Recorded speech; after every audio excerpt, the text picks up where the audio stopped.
আসসালামু আলাইকুম। আমি আনসার সদস্য মোহাম্মদ জালিস মাহমুদ। রক্তদান করা একটা ইবাদতের মধ্যে পড়ে, তাই আমি সবসময় প্রস্তুতি নিয়ে থাকি যে রক্ত ডোনেট করব। অ্যাক্সিডেন্ট করা এক মুমূর্ষু রোগীর এমার্জেন্সি এক ব্যাগ রক্তের প্রয়োজন।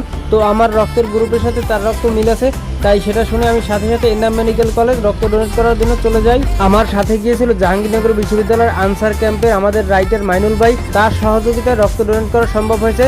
মাইনুল ভাইকে অসংখ্য ধন্যবাদ। এইবার নিয়ে আমার 6বারের মতো রক্তদান সম্পন্ন হয়েছে আলহামদুলিল্লাহ। ইচ্ছে আছে যতদিন সুস্থ সবল থাকি ততদিন রক্ত ডোনেট করে যাব ইনশাআল্লাহ। আপনারা কে কতবার রক্ত ডোনেট করছেন কমেন্ট বক্সে অবশ্যই বলবেন এবং আপনাদের রক্তের গ্রুপটা অবশ্যই বলবেন। 20 জুলাই এক ব্যাগ এ নেগেটিভ রক্ত ঢাকার ভিতরে প্রয়োজন। আপনাদের ভিতরে কারো যদি থেকে থাকে অবশ্যই কমেন্ট বক্সে অথবা ইনবক্সে দয়া করে একটু জানাবেন। আপনার এক ব্যাগ রক্ত দানের মাধ্যমে বাঁচতে পারে একজন রোগীর প্রাণ। তাই সকলের দিক থেকে রক্ত ডোনেট করার চেষ্টা করবেন সবসময়। রক্ত ডোনেট করলে শরীরের কোনো ক্ষতি হয় না, উল্টো আপনারই উপকার হয়।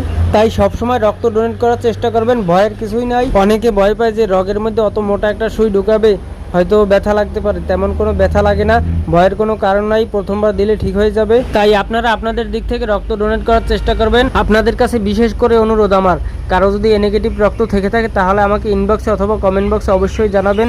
ধন্যবাদ সবাইকে। ভালো থাকবেন, সুস্থ থাকবেন। আল্লাহ হাফেজ। আসসালামু আলাইকুম।